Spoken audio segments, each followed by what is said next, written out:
5000 ఏళ్ల నుండి ప్రపంచంలోనే ఎత్తైన ప్రదేశంలో ఉన్న శివాలయం.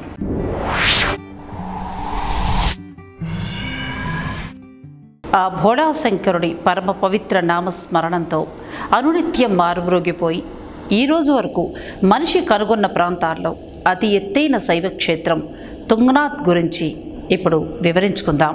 పంచకేదారి క్షేత్రాల జననం యొక్క కథ ఆధారంగా మహాభారత యుద్ధాన్ని గెలిచిన పాండవులు వైరాగ్యంతో ఉన్న సమయంలో ఆ పరమశివుడి దీవెనలు అందుకోవడానికి నానా విధాలా ప్రయత్నిస్తూ ఉండగా ఒకానొక సమయంలో శివుడు ఆ పాపభీతి ఉన్న సన్నివేశాన్ని జీర్ణించుకోలేక పాండవులకు చిక్కకుండా ఉండడానికి ఒక నంది రూపంలో రూపాంతరం చెంది భీముడి ప్రతాపానికి బయటకొచ్చి వారికి దీవెనలిచ్చిన సందర్భాన్ని గుప్తకాశీ ఉదంతం మనకు తెలియచేస్తుంది. అదే ఉదంతం వెనుక అలుముకున్న కొన్ని కథా సారాంశాల ప్రకారం ఆ భోళాశంకరుడు పాప ప్రక్షాళన ప్రధాన కేంద్రాలుగా పంచకేదారి క్షేత్రాల ఉద్భవానికి పూనుకొని భీమసేనుడికి కలలో కనిపించి తన ప్రతాపాన్ని ఇంకా రౌద్రాన్ని సరైన దిక్కుగా ప్రసరించాలని హితవు పలికారు.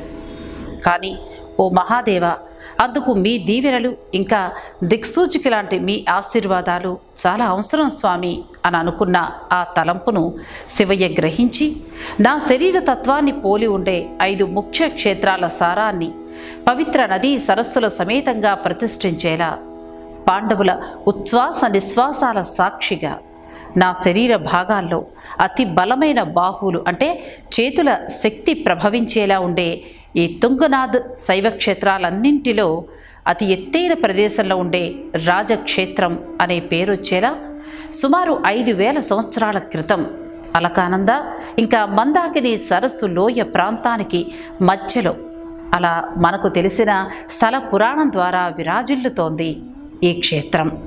సాధారణంగా ఇక్కడ జగద్గురు ఆది శంకరాచార్య పెట్టిన నిబంధన దక్షిణ భారతదేశానికి చెందిన పురోహితులు మాత్రమే పూజలు నిర్వహించాలి అన్న ఖచ్చితమైన మాటను పాటించరు. స్థానిక బ్రాహ్మణులు ఇంకా శివారాధకులు మాత్రమే ఇక్కడ పూజాధికాలు నిర్వహిస్తూ ఉంటారు. భూమికి సుమారు 13,123 అడుగుల ఎత్తులో ఉండే ఈ క్షేత్రంలో చూడదగ్గ ప్రకృతి రమణీయతలు హిమాలయ పర్వతాల శ్రేణుల్లో ముఖ్యమైన నందాదేవి, పంచచులి, బందర్పూంచ్, కేదార్నాథ్, చౌకాంబ, నీల్కాంత్ లాంటి ఎన్నో మంచు పర్వత శ్రేణులు ఇంకా వాటి అనుసంధాన పర్వత సమూహాలు కనిపించి అలరిస్తాయి.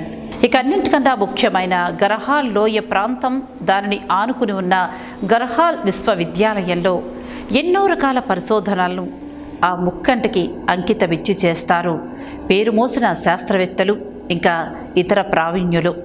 కొందరు అంచనా ప్రకారం శివుడికి అత్యంత ప్రీతిపాత్రంగా చెప్పుకునే మస్క్ డీర్ అంటే కస్తూరి జింక ఇక్కడ ప్రత్యేకమైన ఏర్పాట్ల ద్వారా పటిష్టమైన భద్రత నడుమ తన జాతిని నిలుపుకోగలుగుతోంది. చైనా ఇంకా దాని అనుబంధ ప్రాంతాల నుంచి అక్రమంగా భారత భూభాగంలోకి వచ్చి అరుదైన జాతిగా చెప్పుకునే ఈ కస్తూరి జింకలను విచ్చలవిడిగా వేటాడి వాటి సంఖ్యను గణనీయంగా తగ్గించి వేస్తున్న హంతకులను శివయ్య ఒక కాపు కాస్తూ ఉంటారు అని musk deer breeding centre range ఆఫీసర్లు కూడా అనడం ఒక విశేషంగా చెప్పుకోవచ్చు. ఇక మన హైందవ ప్రతుల ప్రకారం చూసుకున్నట్లయితే ఇక్కడ చాలా ప్రాశస్త్యం ఉన్న ప్రదేశం చంద్రశిల పర్వత శ్రేణి. రామరావణు లాంటి వారు పరమశివుడు గురించి ఇక్కడ తపస్సు చేశారు అని, రావణుడి ఆంతర్యాన్ని అర్థం చేసుకున్న ఆ శివయ్య నీవు చేసేది తప్పు అని ఎంత వారించినా కూడా వినకుండా భోళాశంకర, నీలాంటి పసి మనసు ఉన్నవారికి యుద్ధ భీతి గురించి ఏం తెలుసు అని సాక్షాత్ ఆ ధనుర్విద్యా సృష్టికర్తనే అవమానించిన రావణుడి అజ్ఞానానికి సరైన సమాధానం మానవుడి చేతుల్లోనే ఉందని అతని అహంకారం పటాపంచలై రణభూమి మీద ఒరుగుతున్న సమయంలో శివయ్యకు చంద్రశిల పర్వతం మీద చేసిన అవమానం గుర్తొచ్చి రావణుడు కుంగిపోతాడు అని ముందే ఊహించిన ముక్కంటి రామయ్యకు తన విజయాశీర్వాదాన్ని శీతల అస్త్రం ద్వారా ఇచ్చారు అని చెబుతూ ఉంటారు మరికొందరు పండితులు. కేవలం ఆధ్యాత్మికంగానే కాక సామాజిక అంశాల్లో చాలా ముఖ్యమైన సాహస క్రీడ ట్రెక్కింగ్ కూడా ఒక కూల్ డెస్టినేషన్ ఈ తుంగనాథ్ క్షేత్రం.